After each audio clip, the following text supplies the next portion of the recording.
السلام علیکم ورحمۃ اللہ وبرکاتہ۔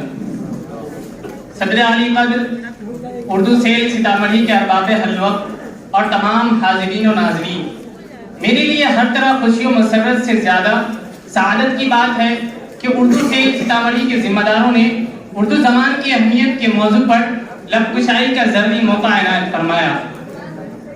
گرامی قدر، دنیا بھر میں جتنی بھی زبانیں بولی جاتی ہیں وہ سب اللہ پاک کی عظیم الشان نعمت ہے۔ اردو زبان کی اہمیت پر اپنی گفتگو کا آغاز اس شعر سے کرتا ہوں کہ ایک ہی پھول سے سب پھولوں کی خوشبو آئے اور یہ جادو اسے آئے جسے اردو آئے۔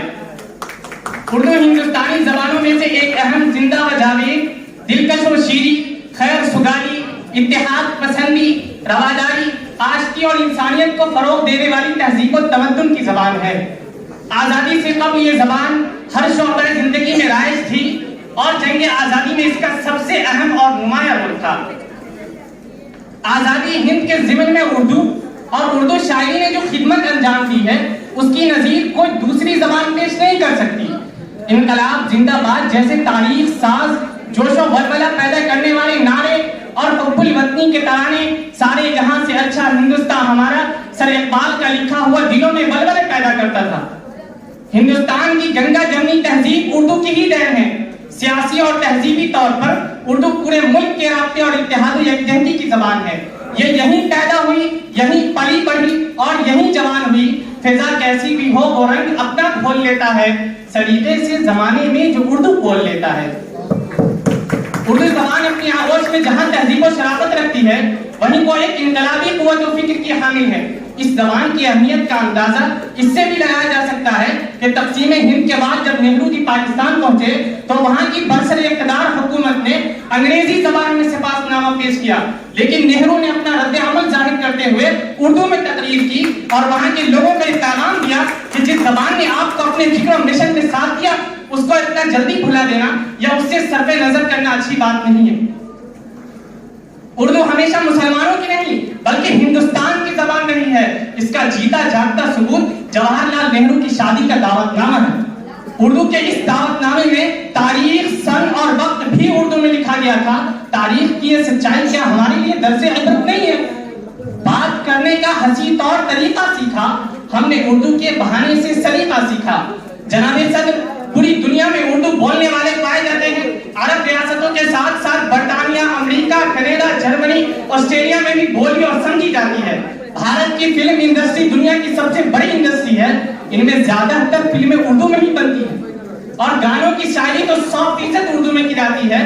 اسی اردو زبان نے ملک کی پیشانی پر آزادی رقم کرانے میں اپنا کلیدی کردار ادا کیا ہے۔ اس نے اپنے جیالوں کو حاصلہ دیا، میدانی جنگ سے لے کر فکر و عمل تک کی راہیں ہموار کی اور آج بھی اس کا دامن وسیع تر ہے۔ دنیا بھر کے شعراء، علماء، ماہرین غزلیات نے اپنی صلاحیت و استعداد اور فکر و فن کو پیش کرنے کے لیے جس زبان کو سب سے زیادہ پسند کیا وہ اردو زبان ہے۔ یہ زبان ہماری قومی، ملکی، مشترکہ گنگا جمنی تہذیب و تمدن کی ضامن ہے۔ اس کی جڑیں معاشرے میں تہذیبی اخلاقیات اور ہندوستان کے عظیم جمہوری تاریخ میں پیوست ہے۔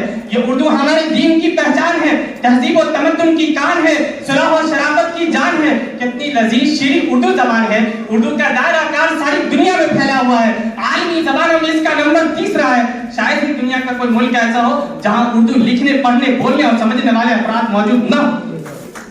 اس زبان میں ماں کی گود ہے، بچپن کی یادیں ہیں، یہی انسان کی تہذیب سے وابستہ رکھتی ہے، یہی اس کا شناخت نامہ بھی ہے۔ وہ اردو کا مسافر ہے، یہی پہچان ہے اس کی، جدھر سے بھی گزرتا ہے سلیقہ چھوڑ جاتا ہے۔ ایک اور مثال عظیم ملک چین کی ہے، جنہوں نے اپنی چینی زبان پر بھروسہ کر کے دنیا کو دکھا دیا ہے کہ انگریزی زبان ترقی کی ضامن نہیں ہے، ترقی تو اپنی زبان میں بھی رہ کر کی جا سکتی ہے۔ چینی صدر کے سامنے جب انگریزی زبان میں سپاس نامہ پیش کیا گیا تو ان کے الفاظ تھے کہ چین ابھی گونگا نہیں ہوا۔ ان کے الفاظ تھے کہ چین ابھی گونگا نہیں ہوا ہے۔ اردو کی اہمیت ہی کی بات ہے کہ عالمگیر مذہب اسلام اپنی کلیات و جزیات کے ساتھ اردو کے دامن سے وابستہ ہے۔ شاید اسی لیے حکیم الامت حضرت مولانا اشرف علی تھانوی رحمۃ اللہ علیہ کو اپنے فتویٰ میں لکھنا پڑا کہ اردو زبان کی حفاظت اس عالمگیر مذہب کی حفاظت کے مترادف ہے جو پوری دنیا کو صرف اور صرف سچائی اور اچھائی سے روشناس کرتا ہے۔